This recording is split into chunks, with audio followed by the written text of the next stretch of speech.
RC again. And of course, it's late here in the Philippines. It's already late. Let's see, anong oras na ba? It's magpa-5 na, magpa-5 AM na, pero gising pa din ako.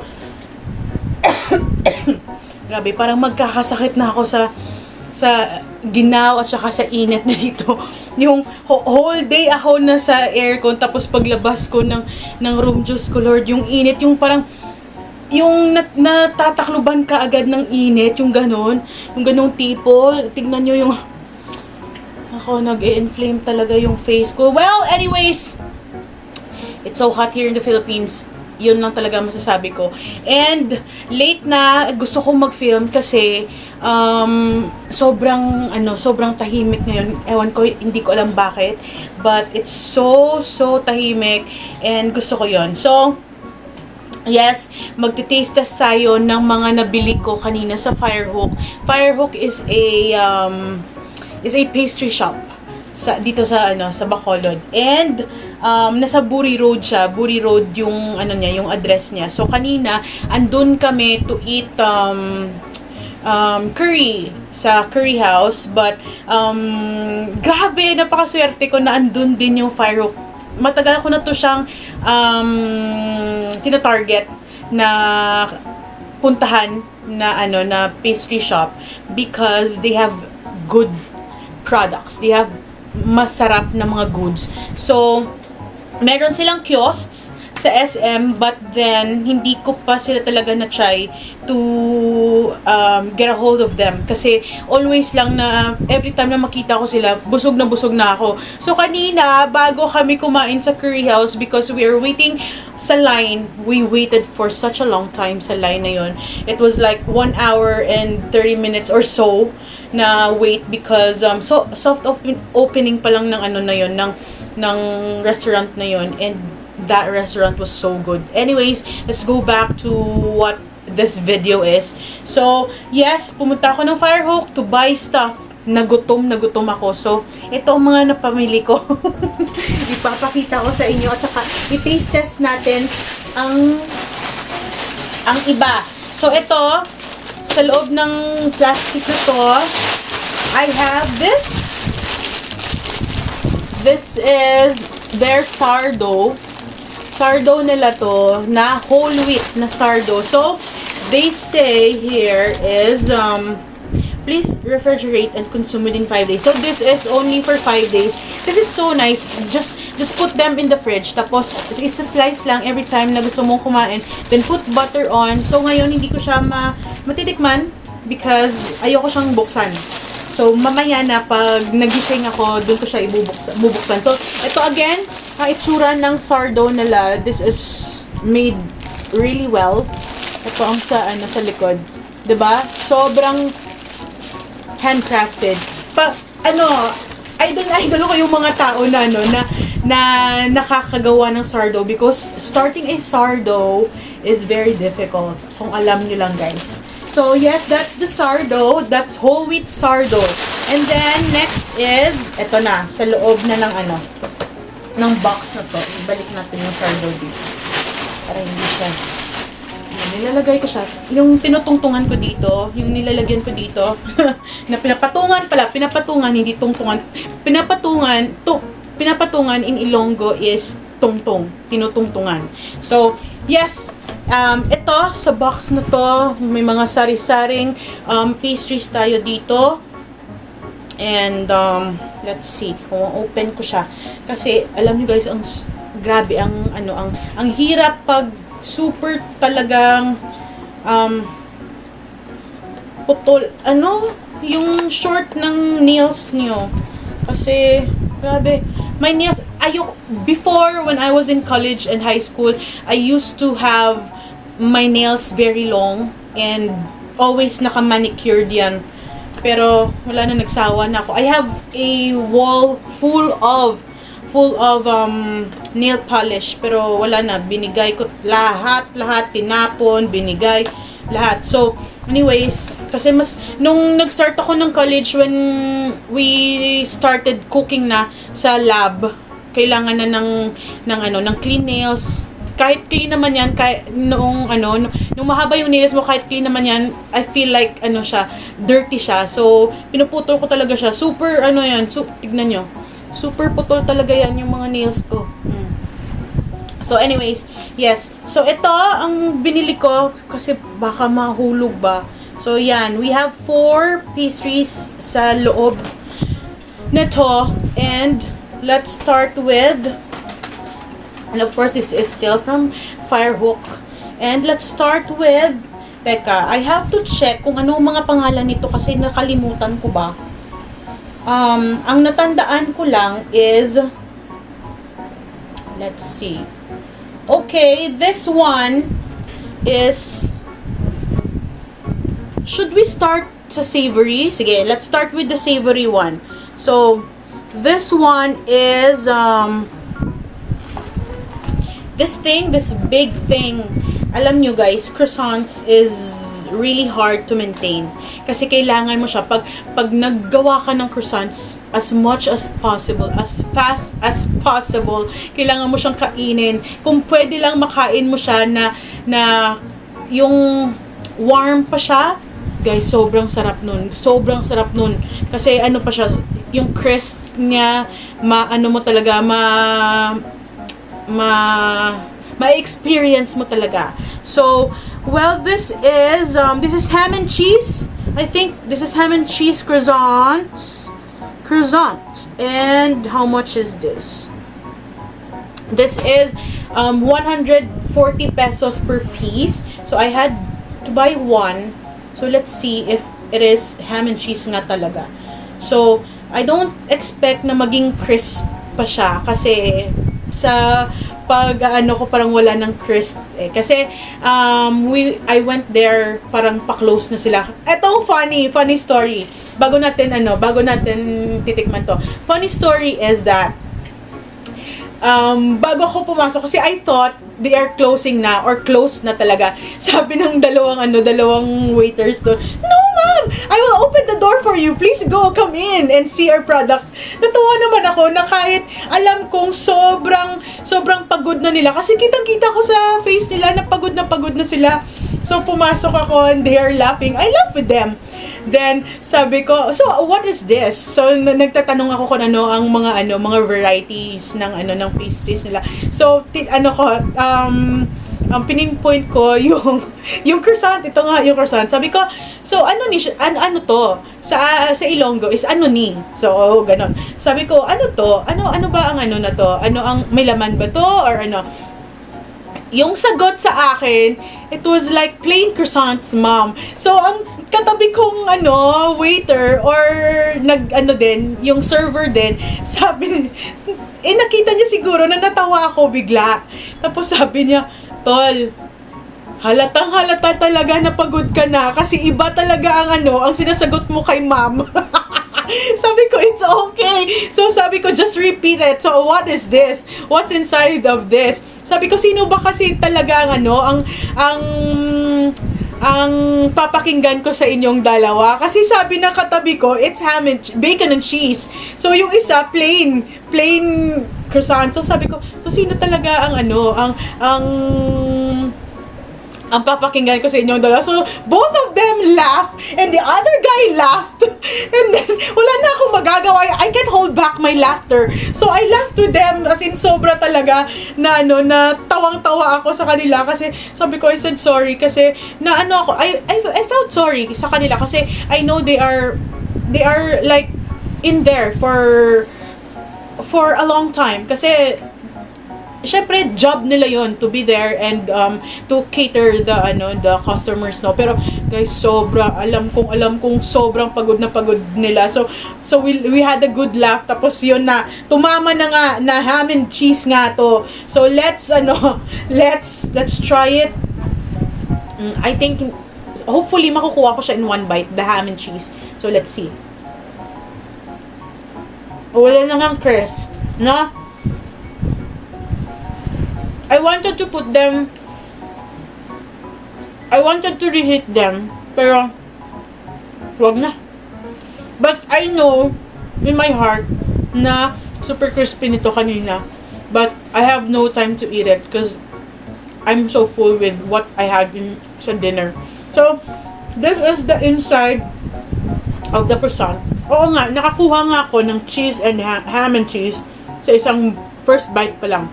So, I think this is good. This is good product. Sobrang ano niya, linamnam. May ano siya, may ano talaga siya, may lasa na talaga siya. So, this is good even if it's not crisp anymore. I know it's good. Because it is good. So, can I have one more bite?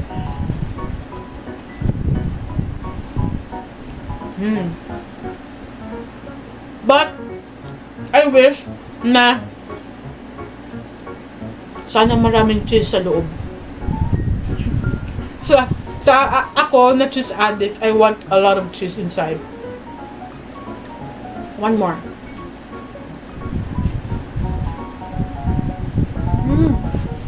Parang ayoko siyang tigilan. Tignan nyo guys, ang loob. Right? Diba? Pinurikat. So, that is the ham and cheese. That is the ham and cheese croissants. And I need tissue. Just because. And let's go with another one. Ito, let's see. I have to find what this is kasi ang ano ko lang is creamy spinach, I think. Let's find it. Kung anong ano to. Danish ata to eh. It's like I can't find it. Danish to sa pagkakaalam ko. 3 cheese spinach Danish siya. This one. And this costs for 130 pesos. So let's try it. Let's see.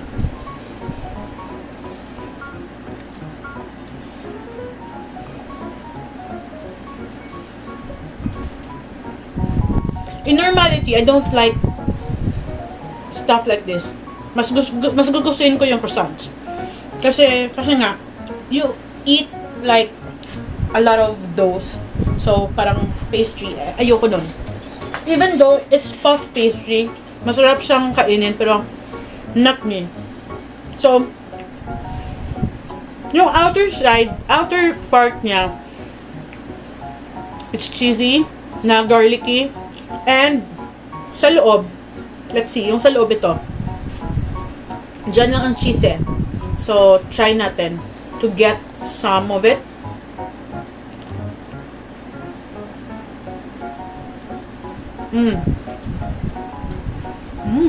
It tastes good as well. Pero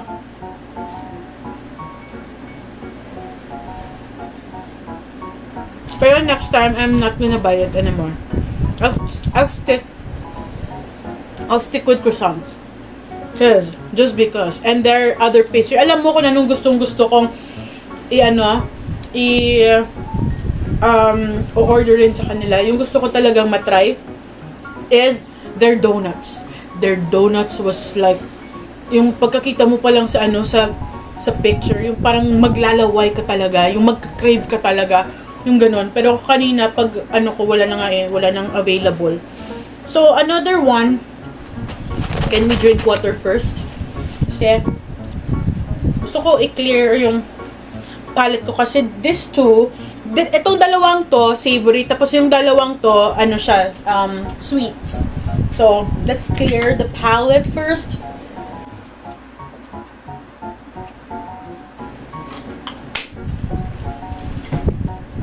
Pero ang sarap ng ang sarap ng nga ba to, ng ham and cheese. It's classic. Ham and cheese, very classic na croissant. This one, it's I think apple crumble to, na Danish din siya. So let's try it. So pero tingnan natin kung how much siya. So this cost for 135 pesos yung isa nito per piece. So let's try. What's this? There's something in it. Oh my, what is this? Okay, let's try. Ganun ba kayo? Naghahanap kayo which side to to bite? Dito, maybe dito. Sige.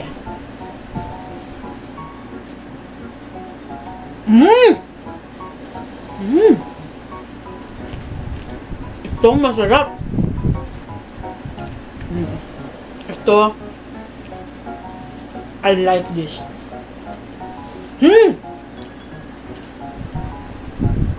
This is good. Oh. Nasa-satisfy yung sweet tooth ko. Grabe! I like this. Oh my God. Oh, ito yung yung itsura niya sa loob. I want to let you, see. Tignan nyo. Kita nyo ba? So, yan. Yan ang sa loob niya. Oh my God. Isa pa.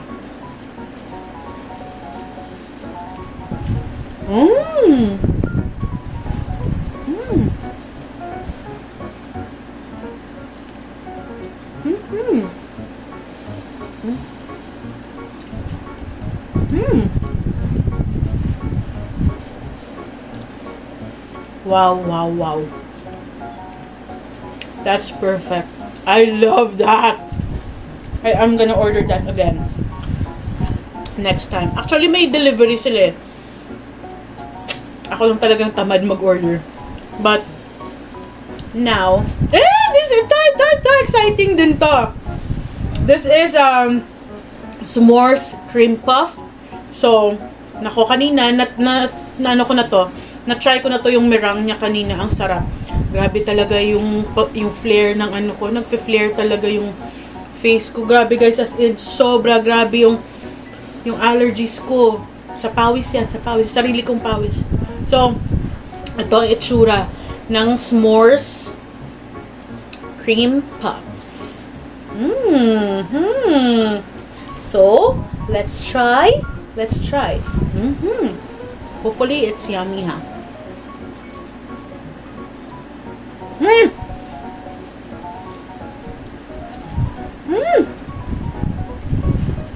Pero alam mo ba, I was hoping na sa loob niya is custard. Kasi ano sa loob niya, teka lang, ilagay ko lang ulit yung chocolate kasi lumabas. Itong sa loob niya, tingnan nyo. Chocolate ang sa loob niya. I was hoping to get a custard filling, pero of course, s'mores nga RC, diba? S'mores. Wala namang custard sa s'mores. So, ito, yung dough, may tawag dito eh. May tawag sa dough na to. I forgot. Nakalimutan ko yung tawag sa dough na to. Nasa utak ko siya. Pero I can say it. Ay, naku! Tapos, sa loob niya is chocolate. And then, may chocolate siya dito sa taas na ganache. And then, may meringue siya sa taas. So, this is the s'mores puff cream puffs. So, yan lang. Ayoko nang ulitin. Kasi ayoko na ng chocolate. Bibigay ko sa nanang. Gusto ko lang yung Gusto ko lang yung meringue. Yun lang. Yun lang ang gusto ko. Basta yun na yun. Pero ito yung gusto ko. The ham and cheese. This. Gusto ko pa.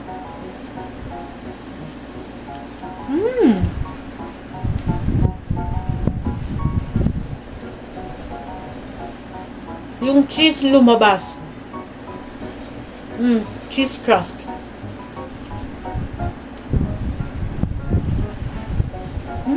Sarap.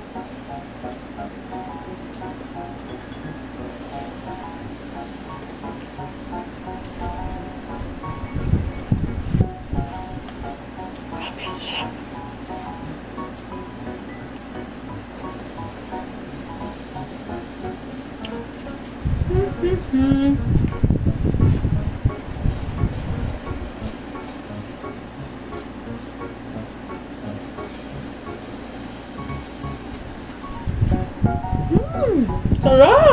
my God.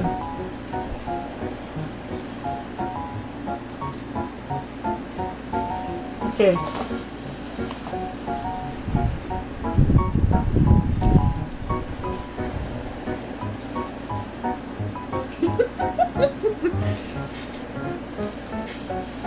The happy dance.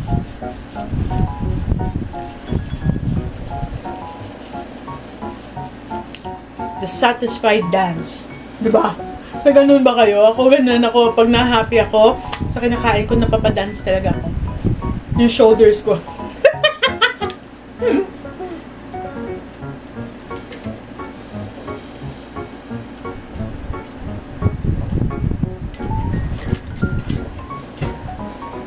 Ang sarap.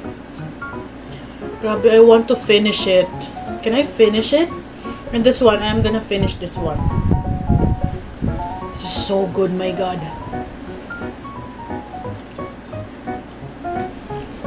Oh my God.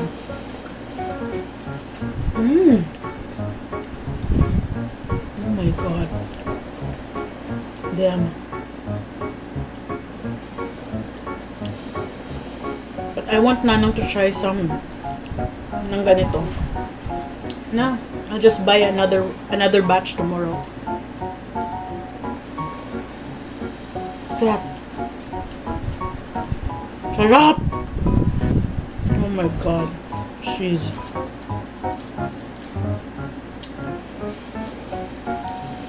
That's amazing. Wow. That's so good shit. Let's peel this off.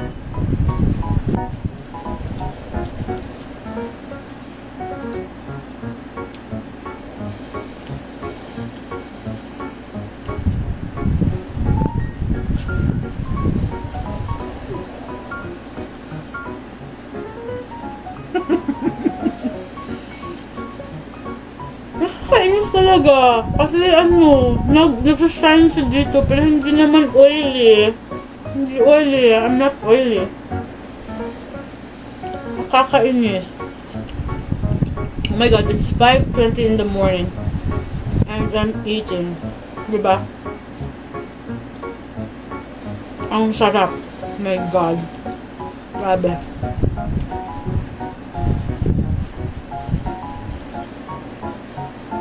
Di na natuto. Diba? Nanonood ako ng ng YouTube. Tingnan natin kung sino man nakaano. Oh! May nakita akong naka-LS. Teka, i-mute lang natin. Ano ba ang dalawang to? Naka-LS sila.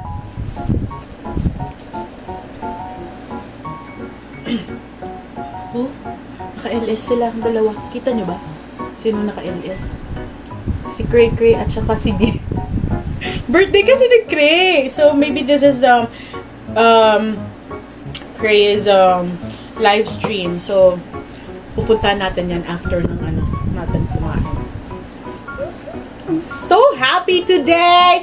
I'm so happy at this hour. You know. Last bite. Tama na yan. Archie, tama na. Stop.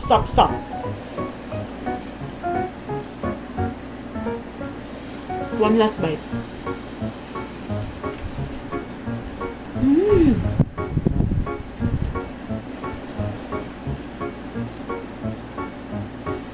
That apple crumble is dang. She's, my God. Super yummy. The cream puff is good as well, but I'm not a fan of chocolate talaga. White chocolate, mapapakain mo ka. Pero pag ganitong chocolate, hindi.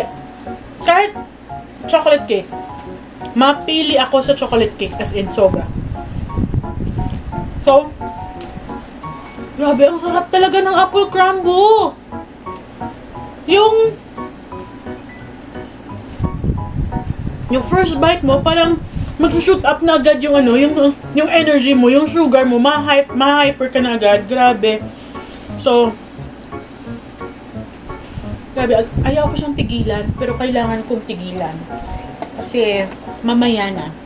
Mamaya na naman. Okay? Early. Pigilan mo. Ang sarili mo. Ay, nako. Ay, nako, nako, nako. Ay, nako. Ano na. So, again, the fire hook. Oh my God, nagtumbling yung apple crumble ko. So, yun na ang taste test natin ng ng fire hook with a lot of chika, a lot of kwento. But yeah, yun na.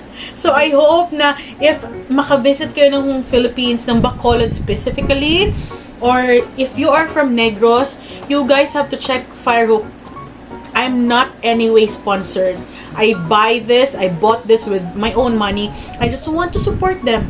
Kasi, I want to showcase yung mga masasarap na mga restaurateurs, na mga restaurants, na mga food, na mga especially pastries, bake shops, bakeries, cafes. I love that. So, yes, fire hook. Shit! So, yeah. So, this is ako si RC. Guys, salamat ng bongga every time na magaganito ako, may videos ako, every time na mag-premiere ako, mag-live ako sa mga shorts ko na videos. Thank you guys so much for supporting ako si RC always. And, yes, see you again on my next vlog or my video. So, God bless you all. Bye, everybody!